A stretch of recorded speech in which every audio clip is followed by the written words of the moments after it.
Good afternoon, and thank you for joining us for this important update on the situation in Gaza.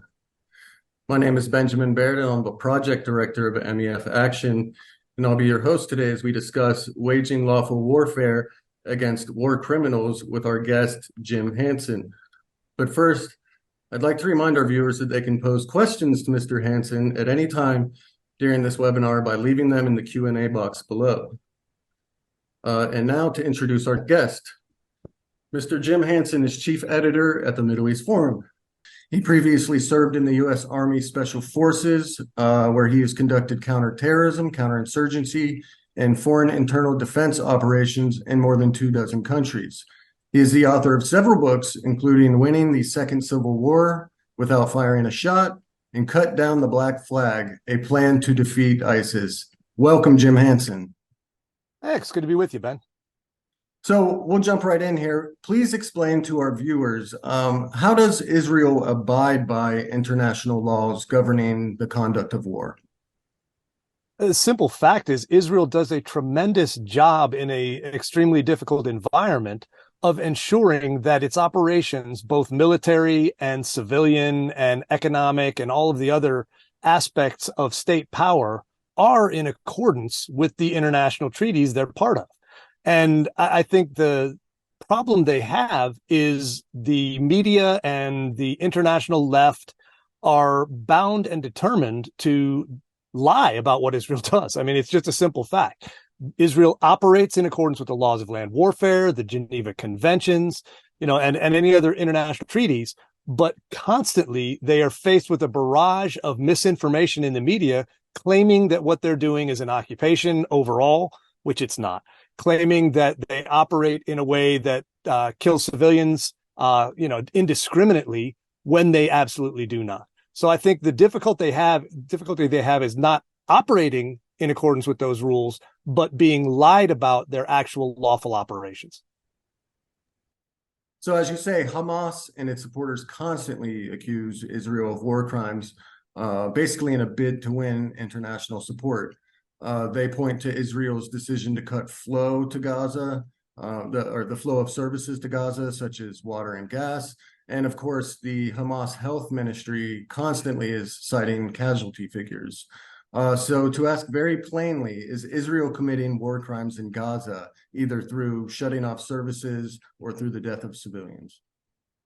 I had a friend who made a wry joke on Twitter where he said, in response to the idea that Israel is required to supply its enemy, a press release from the German army in World War II said Patton's Third Army refuses to supply us with fuel and gas and supplies. So I don't think there's any reason for Israel to be the one who is on the hook to supply its enemy with the tools of war, because nothing that gets sent into Gaza goes anywhere but directly into the hands of Hamas. So I think it's fair to do that. It is the proper way to conduct what is essentially a siege of a large armed terrorist encampment. And all of the blame for that goes on Hamas, whose very strategic objectives are to get civilians killed. Israel is not operating against the laws of land warfare when Hamas is the one who puts legitimate terrorist targets behind civilians. That's the crime for Hamas, not for the IDF or the Israeli government.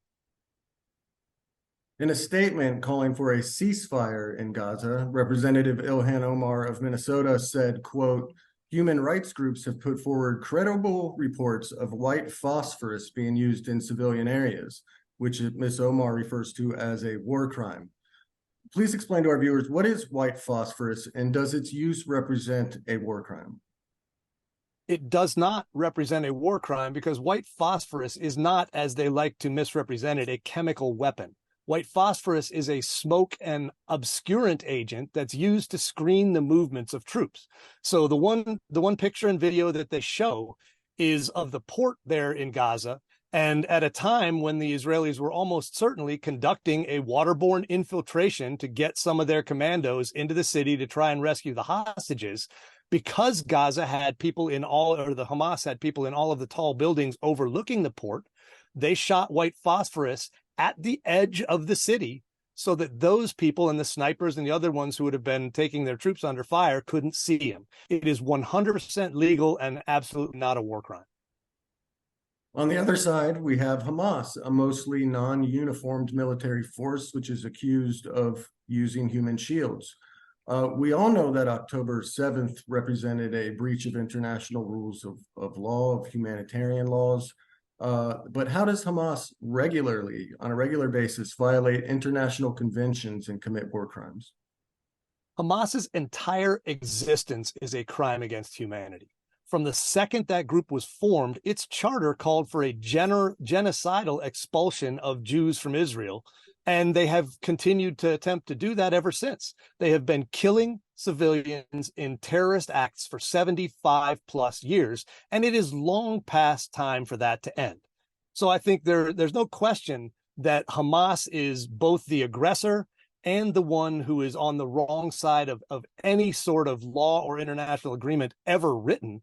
And Israel right now needs to go ahead and do the best thing they can for the civilians in Gaza and their own civilians, and that is complete the utter destruction of Hamas. Before the victims of October 7 were even buried, we started hearing calls that Israel was responding disproportionately to Hamas's attack on October 7. What is this concept of proportionality, and how is it used to hamstring or otherwise limit Israel's response to attacks? Yeah, it is regularly used improperly to go ahead and pretend. The word proportionality in conjunction with the laws of land warfare means that if you are attacking a military target, you can only use the amount of force proportional to the value of defeating that military target. So say you've got one sniper in a building in Gaza, you can't level by carpet bombing an entire city block to take out that one, sniper. Israel never does that. So the use of proportionality is often in the media and by some of these international organizations used to say that because Hamas made a small terrorist attack, Israel is limited to only that same style or size of attack. And that's absurd. What Israel gets to do is, in the face of a danger like Hamas that can kill and just in an indiscriminate, horrific slaughter thousands of its citizens, they get to decide what the military objective is. In this case, it's the removal of Hamas as an operational entity in Gaza, period, so that it can no longer do anything. Now, every military action they take in support of that is required to be proportional to that aim, not to what Hamas did. And I think that aim allows them to move through the entire area of occupied Gaza, and it's occupied by Hamas, not Israel, and remove them. And they will use the minimal amount of force for that, but they need to be able to use the amount of force necessary. And if Hamas places civilians in jeopardy by forcing them to stay there, their blood is on the hands of those terrorists. And so we as observers and journalists and the general public, we're not privy to what Israeli ground commanders may be discussing when it comes to the value of specific targets. Is that correct? Yeah, and that's something that when we hear these reports, and first of all, anytime you hear a report out of Gaza that says a certain number of anyone of any type, civilians, fighters, whatever, was killed, it's a lie. It is a piece of propaganda generated by Hamas, who controls all information going in and out of that area.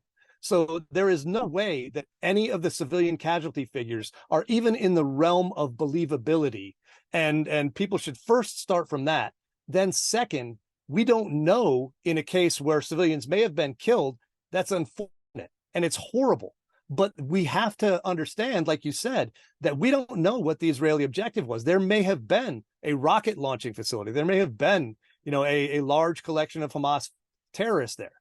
Those things are unknown, and the information coming and unfortunately, incredulously, reported by the media is generally 100% false.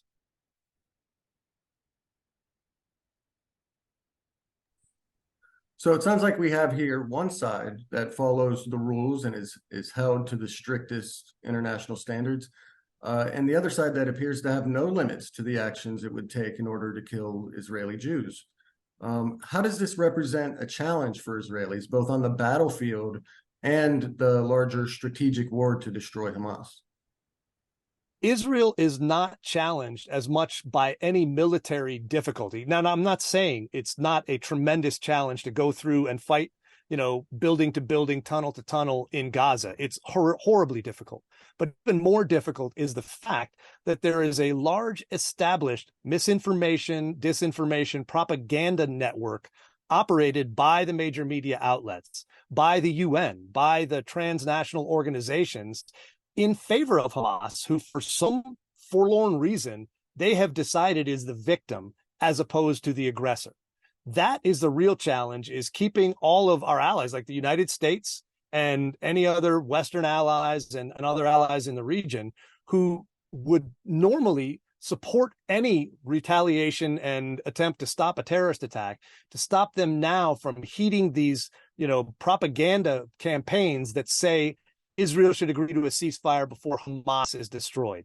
That would be a huge mistake, and let's hope Israel pushes on. So the final question I have for you here is, how can we hold Hamas accountable for its war crimes? For instance, why don't we hear calls from international courts or the greater international community to try Hamas leaders for their very obvious crimes against humanity? Because they are biased, discriminatory organizations that have decided Israel is an evil entity, and they refuse to do the very things their charters say they would do, and that is hold Hamas accountable for what its charter says it should do, which is kill Jews.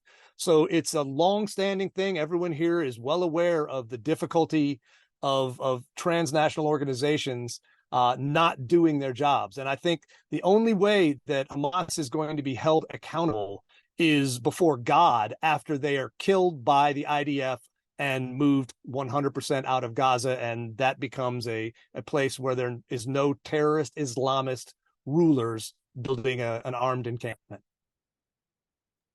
We saw this in a way post-World War II with the Eichmann trials. It seems like Israel would prefer to punish these war criminals on their own. Is that right? Rather than leave it to the international community? I think that would be the only way to get the truth out, because there's no way the International Criminal Court or any of the rest of these places, the International Criminal Court is more likely to try and indict Israel for defending itself than it ever is to, charge and try and punish Hamas terrorists. So I think Israel has every right, in the same way the Allies did at the end of World War II, to take these war criminals, put them on trial. It happened in a way that showed the world how horrible those crimes are. Now the world already knows, and there are people who are just saying it doesn't matter, and in some cases even celebrating. Those people need to be shown for what they are, and the world who hasn't seen this needs to see that Israel will mete out justice either at the end of a sword or in a courtroom, and whichever is going to be more effective. I have a feeling killing terrorists is going to be more effective than holding trials. Thank you, Jim. With that, we're going to move on to audience questions in the second half of our presentation. The first of which comes from Larry White, who asked a question about Turkey. Turkey is brainwashing its population to support Hamas instead of Israel. What should be done? Yeah, there's a horrible one. When we brought Turkey in as a NATO ally, we made a mistake. There was an idea that this would bring Turkey in. We could somehow, in the way that the left always wants to do, civilize them more, bring them more towards a Western way of thinking. Not understanding the fact that an Islamist organization, and Turkey's not an Islamist country, let me say that, but an Islamist run country is not going to do that. That is anathema to their very existence. So they do what you say. They indoctrinate their people the same way, in Gaza, Hamas indoctrinates their people, and in all the Islamist run places, they control information. So as long as Erdogan and the Islamist parties are in charge in Turkey, the people there rarely hear the truth. They are rarely given an opportunity to do anything about it. And I think the United States has to seriously consider whether Turkey belongs in NATO and whether they are an ally or a not quite an enemy, but something moving closer to that. Our next question comes from David Levine, who asks, the ICC, International Criminal Court, is already preparing to convict Israel of war crimes. What, if anything, can Israel now say or do to mitigate the damages from such future proceedings? I think at some point, Israel's going to have to release more of the horrors that happened in that Hamas massacre on October 7th. Because the information that came out yesterday that they baked a baby in an oven in front of its mother is the kind of thing that blows people's minds in a way that may get them finally to stop listening to the propaganda they're being fed. The International Criminal Court is not going to change its stripes. That's the reason the U.S. didn't join that. We're not going to allow a bunch of globalist losers to tell us that we can't operate in defense of our own nation state. Israel is 100% justified in anything they do. Now, fighting that information war to go ahead and change minds about this is, as I said, a bigger challenge than the war itself. And I think it's something that's gaining traction. I think if you look at polling around the world, this is a good dividing line that shows you almost a bright red line between good and evil. And I think we need to capitalize on that. That's one of the missions of the Middle East Forum is we try to inform people so that the policymakers will then have good strategies and the public will understand what those strategies are. Next question comes from Eric Selkov. How can Israel attack Hamas leaders under Shira Hospital without the world calling war crimes against Israel? They can't. I mean, the world will call war crimes, and Israel has to attack where Hamas has barricaded itself. And I wish that wasn't the case. I wish there was a way that you could do that without having to actually, create civilian casualties. Nobody wants that, especially now I take that back. Hamas wants that. Civilized people don't. Hamas are barbarians, and that's the difference. So what we're going to have to deal with it. And that's part of the difficulty is not taking out the Hamas bunkers and weapon storage and command and control centers under that hospital. The difficulty is dealing with the fallout in the information war. And we have to get better at it.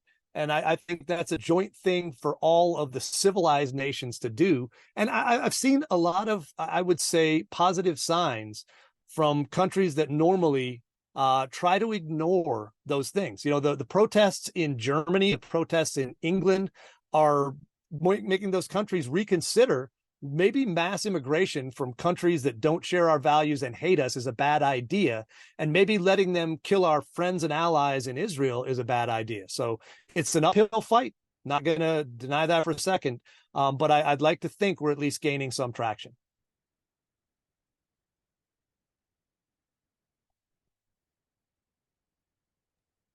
Sorry, we have a question here from Arnie Landy, who asks, what influence does Israel have over shipments from Egypt into Gaza at the Rafa Crossing?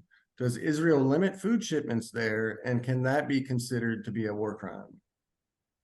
I think right now it's the Egyptians who have shut down the Rafa Crossing. One of the first things that was called for was the opening of that crossing so that civilians from Gaza could leave there and at least be outside of the fighting. Both the Egyptians and Hamas stopped that. That was Israel's call. They said, we don't want civilians there. Hamas said, we do. And Egypt said, we don't either.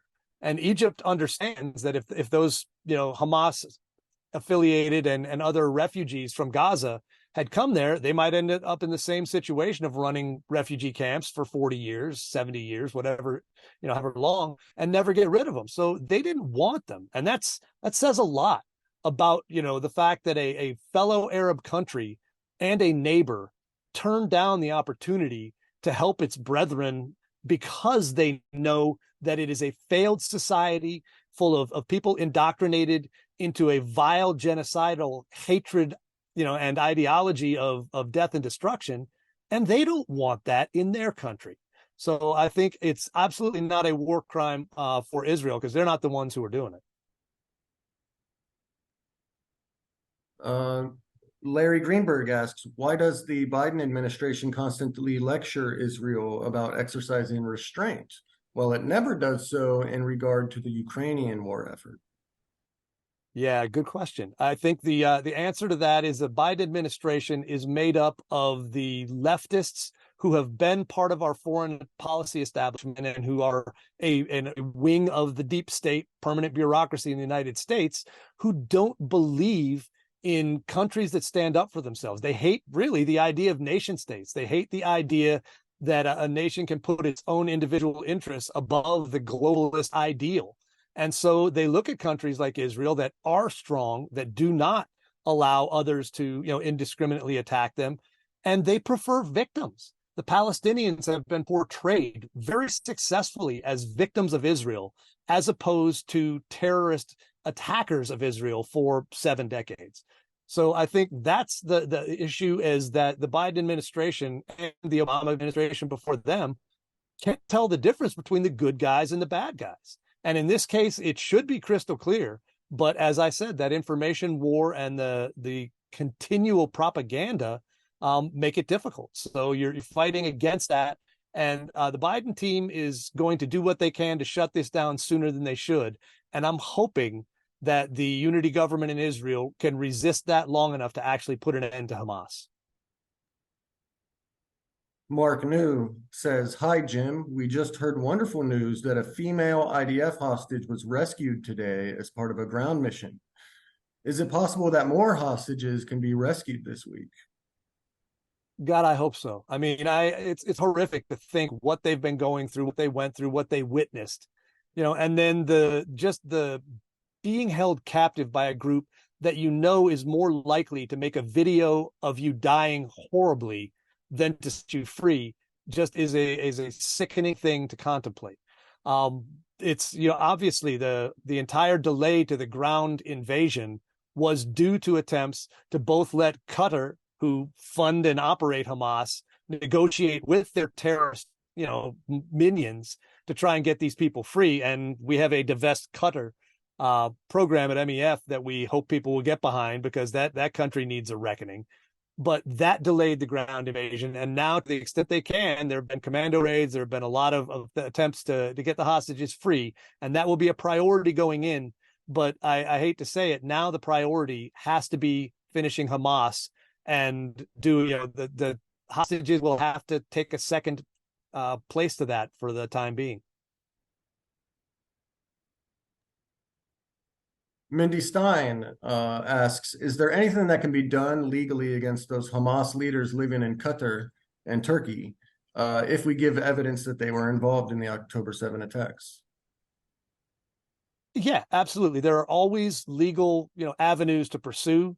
And right now, I do know that the U.S. is pressuring Qatar to release those, to turn those guys over and let us have them. And then again, we're in the position where, okay, then we have trials and maybe some of this comes out and maybe they get punished. But if they go to prison, then what are we going to have? We're going to have Hamas and the rest of the terrorists and friends of theirs around the world kidnapping Israelis, maybe Americans and others, to trade for those scumbags. I got to say, I would prefer the old school Munich 72 solution of Mossad taking care of them everywhere we find them, as opposed to anything else. But absolutely, it is legally possible to punish them. I know that what Mendy brought up, these Hamas leaders in Turkey and in Qatar, many of them claim to be part of a Hamas political bureau, which they try to claim is somewhat different from the military operations of Hamas. Is this true? Is the political bureau somehow morally, ethically separated from the military operations of Hamas? Not one single bit. They are one mind, and that mind is consumed with evil, and there is no reason to play like that. I don't care if they put out press releases. I don't care if they do things that may have political purposes. They are connected at the hip with every single one of those homicidal, genocidal maniacs who crash into Israel and slaughtered all those people. So there is no distance between them, and no one should pretend that there is.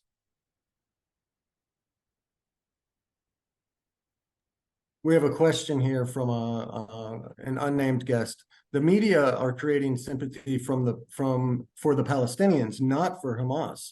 This complicates the issue because the focus is on those suffering and not on Hamas that originated this. How do we get the focus shifted to where it should be? Yeah, back to our old information war challenge. And I think that's a tremendous technique. You have to give them credit and give all of their fellow travelers and useful idiots in the media and in the international elite who figured out long ago that casting the Palestinians as the victims and then never referring to the fact that it is the Palestinian terrorist groups who have refused, and overall the Palestinian governing authorities have refused to recognize the state of Israel and make peace. Israel's offered peace dozens of times. The Palestinians have refused it every time because they want it all, from the river to the sea. It's a genocidal chant, and that's what they believe. So for us to try and overcome that, we have to constantly make that point. The point is not that the Palestinians are victims. The point is the Palestinians could have stopped being victims to whatever extent they were at any point in the past 75 years. They didn't want to, and that's on them. And that may not be the most elegant point in the world, but it is the most cogent one. We have time for maybe just a couple more here. Howard Mednick asks, can or should Israel release the graphic images of October 7 to the general public? I think that is going to be extremely painful for the families of those involved. But I think at some level, more information has to come out. And it's like when 9/11 happened, they instantly started censoring all of the pictures that showed that. And we were down to one picture of that one guy, falling man, against the side of the tower. Maybe it needs to be one picture that becomes the iconic image of that Hamas massacre. And you just have to find a family that's willing to do that. And I think it should be voluntary. I don't think at any point you should, create additional suffering for people who had to deal with that already. But if we could do that, and then you have an image, such as Hamas and the other side and the Pallywood propaganda machine do, where they've got constantly pictures of the same child being rescued from building after building after building. Well, that's not something Israel needs to do. Its injuries were real, and something needs to represent those in a way that galvanizes support for Israel against the Hamas terrorists. We have a question from JR Pride. Is any aid getting to civilians in Gaza? I know I've heard that the Biden administration ensured that 37 humanitarian trucks came in, but are they getting aid from the international community? Aid's going in, and Hamas is stealing. I don't think there's any question. I'm sure they're distributing some, probably to their friends and family, but I think they want civilian suffering. So once that aid goes in, the international organizations are at the mercy of a bunch of, gun-wielding savages. So they take control of that. They decide where it goes, and they keep the fuel. They keep the best pieces of it because they don't care what happens to those civilians. They look at their population as a disposable tool of war that they're using, or terrorism, that they're using to, turn the international community against Israel.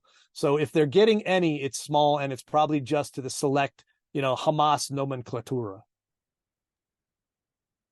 Thank you, Jim. That's about all the time we have today. I'd like to thank our guest, of course, Jim Hanson, for taking the time to answer some tough questions about the rules of war and Hamas's war crime.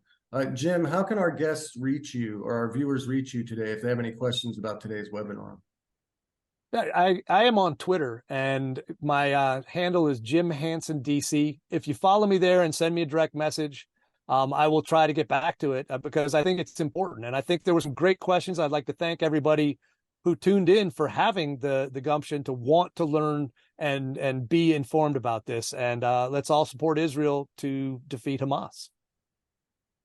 Thank you, Jim, and thank you to our audience for watching. Our next webinar is the Israel Insider with Ashley Perry on Wednesday at 3 p.m. Don't miss it, as Mr. Perry will discuss the attacks on U.S. forces by Iranian proxies and Qatar's attempt to present itself as a peaceful and neutral mediator between Israel and Hamas, among other topics. Thanks for viewing, and we will see you next time.